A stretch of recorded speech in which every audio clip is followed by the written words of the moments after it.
बिस्मिल्लाहिर्रहमानिर्रहीम। अस्सलाम वालेकुम व्यूअर्स, मैं हूँ chef Samreen. Welcome back to my channel. आज मैं आपके लिए डिलीशियस से कुनाफा की रेसिपी लेके आई हूँ, जो कि मिडल ईस्ट की मशहूर रेसिपी है। आज हम इसको अपने देसी स्टाइल में बनाएंगे। ये बाहर से क्रिस्पी एंड क्रंची होगा, अंदर से इसकी फिलिंग क्रीमी, बहुत टेस्टी होगी। मेरी रेसिपी अच्छी लगे इसे लाइक शेयर कमेंट कीजिएगा और मेरे चैनल को सब्सक्राइब कीजिएगा। चलें जल्दी से रेसिपी स्टार्ट करते हैं। इसके लिए मैंने 250 ग्राम वर्मीसेलिस ली हैं जी। यहाँ पे जो मैं सवैयों का इस्तेमाल कर रही हूँ, ये लच्छा सवैयाँ हैं, जिसे फेनी भी कहा जाता है। बहुत बारीक होती हैं, इसलिए मैं इसका इस्तेमाल कर रही हूँ। वैसे तो कुनाफा के लिए उसकी कुनाफा डो का यूज़ होता है।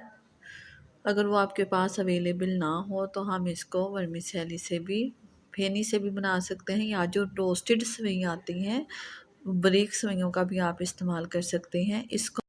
इसको हमने हाथों की मदद से क्रश कर लेना है, बिल्कुल बारीक बारीक छोटे छोटे पार्टिकल्स में।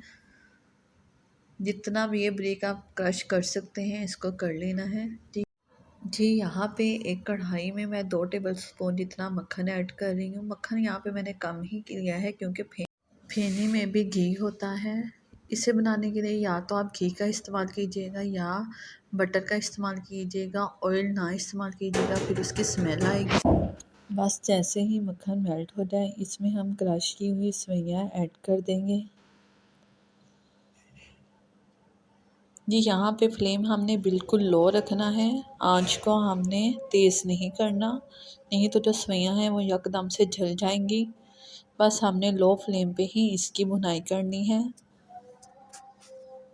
जी। सवैयाँ ऐड करने के बाद इसको हम मिक्स कर लेंगे, बटर को और सवैयों को, ताकि जो बटर है वो अच्छी तरह सवैयों पर कोट हो जाए। इसको हमने बिल्कुल लो फ्लेम पे तकरीबन 5 से 6 मिनट के लिए भूनना है। जैसे ही इसमें एक हल्की सी खुशबू आनी शुरू हो जाए तो हमने फ्लेम को बंद कर देना है जी। इसमें हम कुछ इंग्रेडिएंट्स भी ऐड करेंगे, जिसमें मैं ऐड कर रही हूँ यहाँ पे 6 टेबल स्पून जितनी चीनी यहाँ पे मैंने पिसी हुई यूज़ की है, क्योंकि ये आसानी से मिक्स हो जाती हैं। बस इसको हम सवैयों के साथ मिक्स कर लेंगे अच्छी तरह। बस हमने तमाम अज्जा को आहिस्ता आहिस्ता से मिक्स करते जाना है और चम्मच हिलाते जाना है। चम्मच बराबर से हिलाते जाएं ताकि कुछ भी जले ना और इक्वल कलर आए सवैयों पे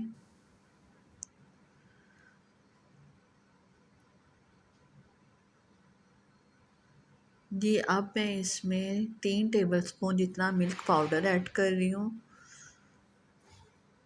मिल्क पाउडर आप किसी भी ब्रांड का इस्तेमाल कर सकते हैं। बस इसको भी हमने स्लाइटली मिक्स करते जाना है और फ्लेम हमने लो ही रखना है जी। आप देख सकते हैं सवैयों पे इक्वल कलर आ रहा है, ऐसा नहीं है कि कहीं से जल गई हैं या कहीं से कलर नहीं आया। ये सिर्फ चम्मच हिलाते जाना है तो कलर बराबर आता जाएगा। अब मैं इसमें 1 पिंच जितना फूड कलर ऐड कर रही हूँ, ऑरेंज फूड कलर। ये स्टेप आप कंप्लीटली स्किप भी कर सकते हैं, बस ये सवैयों को अच्छा सा कलर देने के लिए मैंने ऐड किया है। आप ना भी ऐड करें तो कोई बात नहीं। बस इसको यहाँ पे भूनते हुए हमें तकरीबन 6 से 7 मिनट हो चुके हैं। सवैयों पर बेहतरीन सा कलर आ चुका है और इतने मज़े की बेहतरीन सी खुशबू आ रही है जी। बस अब हम इसको फ्लेम ऑफ कर देंगे, सवैयाँ हमारी रेडी हैं जी। चलते हैं अब हम नेक्स्ट स्टेप की तरफ जी। अब हम बनाएंगे इसकी कस्टर्ड क्रीम। इसके लिए यहाँ पे मैंने एक चौड़ा पैन ले लिया है। इसमें मैं 4 कप जितना या 1 लीटर दूध डालूँगी। दूध ऐड करने के बाद इसमें मैं 2 टेबलस्पून कॉर्नफ्लोर,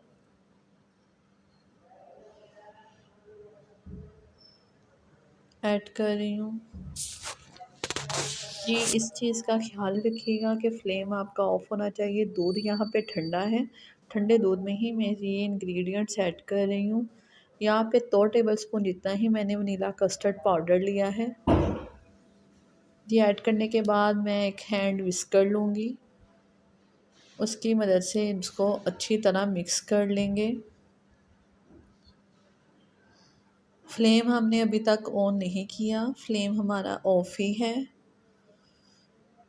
जैसे ही तमाम अज़ा मिक्स हो जाएंगे फ्लेम ऑन कर देंगे।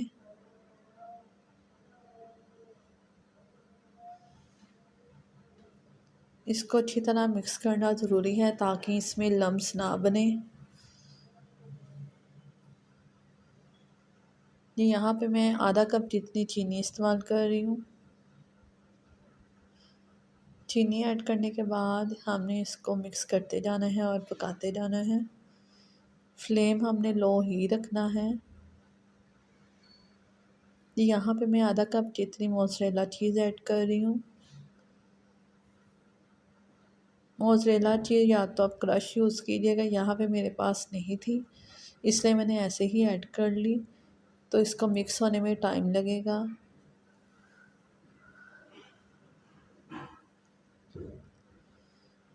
इससे बेहतरीन सा चीज़ी फ्लेवर आएगा।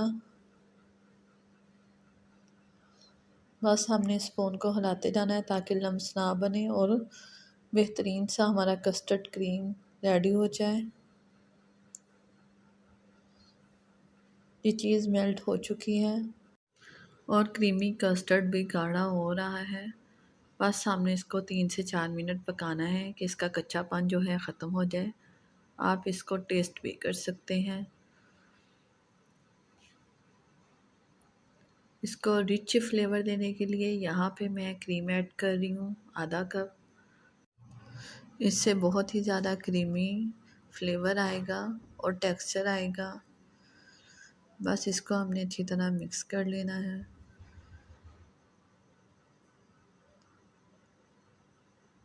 बस इसको मिक्स करते हुए तकरीबन मुझे 2 मिनट हो चुके हैं और हमारा रिच फ्लेवर, रिच टेस्ट का डिलीशियस सा क्रीमी चीज़ कस्टर्ड बनके रेडी है। ये फीलिंग देखने में जितनी मज़े की लग रही है, इंशाल्लाह इसका टेस्ट भी बेहतरीन सा होगा। आप भी इस रेसिपी को ज़रूर ट्राई कीजिएगा। जी, अब यहाँ पे मैंने एक सर्विंग डिश ले ली है, उसमें आधी सेवइयाँ ऐड कर दी।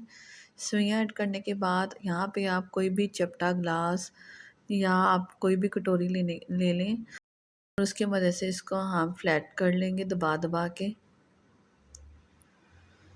ये सारी सेवइयों को हमने दबा दबा के फ्लैट कर लेना है, चपटा कर लेना है ताकि ये सेट हो जाए।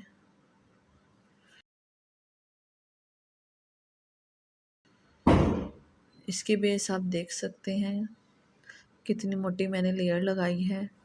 जी, अब मैं इसमें चीज़ी क्रीमी कस्टर्ड वाली फिलिंग ऐड कर रही हूँ। इसको आप किसी भी जग में ट्रांसफ़र कर लीजिएगा या पाइपिंग बैग में, उससे इसको पोर कीजिएगा, फिर ये इक्वली डिस्ट्रीब्यूट हो जाएगी।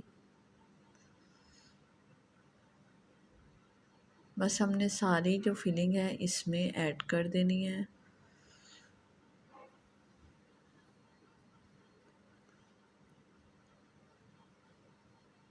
जी, ऐड करने के बाद जो मैंने सेवइयाँ बचाई थी वो हम इस पे स्प्रिंग कर देंगे।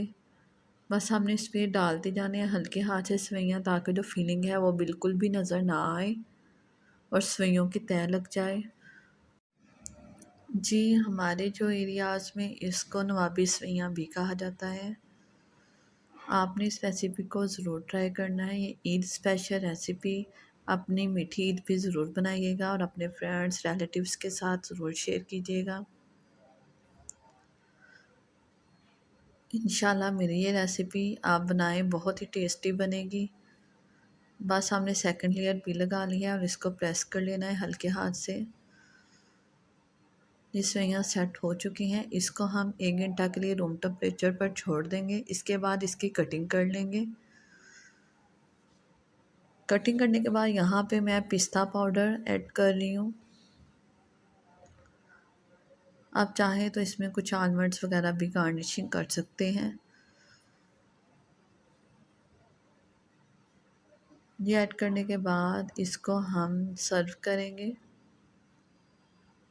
इसको हम रूम टेम्परेचर पर ही सर्व करेंगे। अगर आपने फ्रिज में रखा हुआ है तो इसको 1 घंटा पहले निकाल के रख लीजिएगा। या माइक्रोवेव करके आप सर्व कर सकते हैं। ये बहुत टेस्टी और यमी रेसिपी है जी। अब हम इसको एक सर्विंग डिश में निकालेंगे। इसकी लेयर्स आप देख सकते हैं कितनी बेहतरीन ज़बरदस्त लग रही हैं। बाहर से ये क्रंची है, अंदर से ये चीज़ी क्रीमी कस्टर्ड फीलिंग बहुत ही मज़े। इसकी क्रिस्पी क्रंची सवैयाँ ही कुनाफा की स्पेशलिटी है जी। आपने मेरी रेसिपी ज़रूर ट्राई करनी है। कमेंट में मुझे ज़रूर बताइएगा आपकी रेसिपी कैसी बनी। मिलेंगे इंशाल्लाह नई रेसिपी के साथ, तब तक के लिए अल्लाह हाफिज़।